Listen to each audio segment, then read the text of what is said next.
നമസ്കാരം. മീഡിയ കമ്പാനിയുടെ വളരെ പ്രധാനപ്പെട്ട ഇൻഫർമേഷനാണ് ഷെയർ ചെയ്യുന്നത്. നമ്മളുടെ സംസ്ഥാനത്തെ ജൂലൈ മാസത്തെ പെൻഷൻ വിതരണത്തിൻ്റെ ഉത്തരവുകൾ ഈ ആഴ്ച പുറത്തിറങ്ങും. അടുത്ത ആഴ്ച മുതൽ പെൻഷൻ വിതരണം ആരംഭിക്കുകയും ചെയ്യും. 2000 രൂപ തന്നെയാണ് ധനസഹായം ലഭിക്കുക.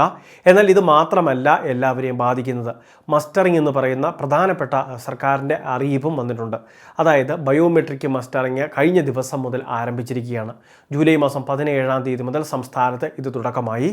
സെപ്റ്റംബർ മാസം 30-ാം തീയതി വരെ സമയമുണ്ട് താനും. അപ്പോൾ ഈ അനുവദിക്കാൻ പോകുന്ന പെൻഷൻ ഈ മസ്റ്ററിംഗ് ചെയ്തില്ല എങ്കിൽ നമുക്ക് ലഭിക്കുമോ എന്ന് ചിലപ്പോൾ സംശയം തോന്നിയേക്കാം.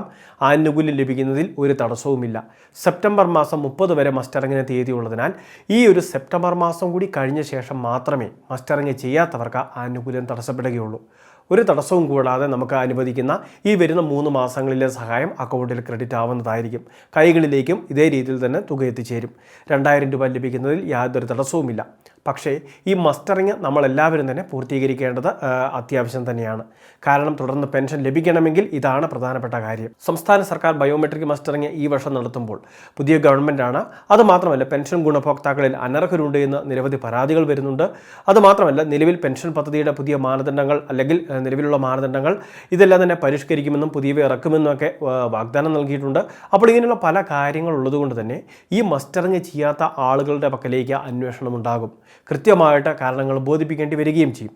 പെൻഷൻ പദ്ധതിയിൽ നിന്ന് അവരെ മാറ്റുന്ന ഉൾപ്പെടെയുള്ള കാര്യങ്ങൾ സർക്കാരിൻ്റെ പരിഗണനയിലുണ്ട്. അപ്പോൾ ഈ രീതിയിലുള്ള പല കാര്യങ്ങളാണ് ഇതിൻ്റെ ഭാഗമായിട്ട് നടത്തപ്പെടുന്നത്. മസ്റ്ററിങ് നമ്മളുടെ കേരളത്തിലെ അക്ഷയ കേന്ദ്രങ്ങൾ വഴി മാത്രമാണ് നടത്തുന്നത് എന്നുള്ളത് മറ്റൊരു പ്രധാനപ്പെട്ട കാര്യമാണ്.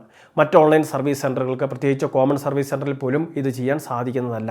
അപ്പോൾ അതുകൊണ്ട് തന്നെ വലിയൊരു തിരക്കും അക്ഷയ കേന്ദ്രങ്ങളിൽ അനുഭവപ്പെടാൻ സാധ്യതയുണ്ട്. അപ്പോൾ ഇതിനുവേണ്ടി തന്നെ പ്രത്യേക സെക്ഷൻ ക്രമീകരിക്കുമെന്നാണ് IT മിഷൻ അറിയിച്ചിട്ടുള്ളത്. എങ്കിൽ പോലും പ്രായമായവരാണ് ക്യൂ നിൽക്കേണ്ടി വരുന്ന സാഹചര്യം ഉണ്ടാകും. അപ്പോൾ അങ്ങനെയൊക്കെ ഉള്ളതുകൊണ്ട് തന്നെ തീർച്ചയായിട്ടും നമ്മളുടെ സമയമുള്ള അക്ഷയ കേന്ദ്രത്തിൻ്റെ ഹെൽപ്പ് ലൈൻ നമ്പറുകളുണ്ടാകും. അവിടെ വിളിച്ചൊന്ന് അന്വേഷിക്കുക. തിരക്കുണ്ടോ, വന്നു കഴിഞ്ഞാൽ പെട്ടെന്ന് ചെയ്ത് മടങ്ങാൻ പറ്റുമോ, ഇങ്ങനെയൊക്കെയുള്ള കാര്യങ്ങൾ കൃത്യമായിട്ട് അന്വേഷിക്കുകയും ചെയ്യുക. അതിനുശേഷം മാത്രം പോയി ചെയ്താൽ മതിയാകും. ഇത് മാത്രമല്ല, ധൃതി വെക്കേണ്ട ആവശ്യമില്ല. 2 മാസം നമ്മളുടെ മുൻപിലുണ്ട്. സെപ്റ്റംബർ മാസം 30-ാം തീയതി വരെയാണ് സമയം അനുവദിച്ചിട്ടുള്ളത്. ഇനി നമ്മൾ അക്ഷയ കേന്ദ്രങ്ങളിലേക്ക് കൊണ്ടുപോകേണ്ട പ്രധാനപ്പെട്ട രേഖ ആധാർ കാർഡ് തന്നെയാണ്. ആക്റ്റീവായിട്ടുള്ള ആധാറാണ് ഇതിൻ്റെ പ്രധാനപ്പെട്ട കാര്യം. ബയോമെട്രിക് മെഷീനിൽ കൃത്യമായിട്ട് വിരലുകൾ പതിച്ച് നമ്മൾ ഈ വേരിഫിക്കേഷൻ പൂർത്തിയാക്കുകയാണ് ചെയ്യുന്നത്. ഇനി അക്ഷയ കേന്ദ്രങ്ങൾ ഏതെങ്കിലുമൊക്കെ കെട്ടിടങ്ങളുടെ 2-ാം നിലയിലാവാം. പ്രായമായവർക്ക് അങ്ങോട്ട് ചെല്ലാൻ ബുദ്ധിമുട്ടുകളുണ്ടാവാം. അല്ലെങ്കിൽ കിടപ്പ് രോഗികളായിട്ടുള്ളവരോ മറ്റെന്തെങ്കിലുമൊക്കെ അപകടം പറ്റി കിടപ്പിലായവരോ ഒക്കെ ഉണ്ടാകാം. അപ്പോൾ അങ്ങനെയൊക്കെയുള്ള അസ്വസ്ഥതകളുള്ള വ്യക്തികളെ സംബന്ധിച്ചിടത്തോളം അവരുടെ പേര് വിവരങ്ങൾ കൃത്യമായിട്ട് അക്ഷയ കേന്ദ്രങ്ങളിലും വാർഡ് മെമ്പറുടെ പക്കലും കൊടുക്കുകയാണ് മറ്റൊരു പ്രധാനപ്പെട്ട കാര്യം. കാരണം ഹോം മസ്റ്ററിംഗ് എന്ന് പറയുന്ന മറ്റൊരു സംവിധാനമുണ്ട്. അക്ഷയ കേന്ദ്രങ്ങളിൽ നിന്ന് പ്രതിനിധി നമ്മുടെ വീടുകളിലെത്തി ഇത് ചെയ്തുകൊള്ളും. അപ്പോൾ നേരിട്ട് പോകേണ്ട ആവശ്യമില്ല. നേരിട്ട് പോയി ചെയ്യുമ്പോൾ 30 രൂപയും അക്ഷയ കേന്ദ്രങ്ങളിൽ നിന്ന് പ്രതിനിധി വീട്ടിലെത്തി ചെയ്യുമ്പോൾ 50 രൂപയുമാണ് നമ്മൾ കൊടുക്കേണ്ടി വരുന്നത്. ഇനി ഇത് മാത്രമല്ല, ചില മേഖലകളിൽ നമുക്കറിയാം കഴിഞ്ഞ വർഷങ്ങളിലൊക്കെ പഞ്ചായത്ത് അടിസ്ഥാനത്തിൽ ചില മേഖലകളിൽ പ്രത്യേക ക്യാമ്പുകൾ അക്ഷയ കേന്ദ്രങ്ങളിൽ തന്നെ സംഘടിപ്പിച്ചിട്ടുണ്ടാകും. അപ്പോൾ ഈ വർഷവും സമാന രീതിയിലുള്ള ക്യാമ്പുകൾ കാണും. അത് കൃത്യമായിട്ട് അക്ഷയ കേന്ദ്രങ്ങളിലോ വാർഡ് മെമ്പറുടെ പക്കലോ അന്വേഷിച്ച് കഴിഞ്ഞാൽ കൃത്യമായിട്ട് അതിനെപ്പറ്റിയുള്ള ഇൻഫർമേഷനും ലഭിക്കുന്നതായിരിക്കും. മസ്റ്ററിങ് ചെയ്യാനുള്ളത്, അതായത് സാമൂഹിക സുരക്ഷാ പെൻഷൻ വാങ്ങുന്നവരിൽ 51 ലക്ഷത്തിന് മുകളിൽ വരുന്ന ആളുകൾ മസ്റ്ററിങ് ചെയ്യാനുണ്ട്. ക്ഷേമനിധി ബോർഡിൽ നിന്നും 14 ലക്ഷത്തിന് മുകളിൽ ആളുകളാണ് മസ്റ്ററിങ് ചെയ്യാനുള്ളത്. അപ്പോൾ ലക്ഷക്കണക്കിന് പേര് ഇത് ചെയ്യാനുണ്ട്.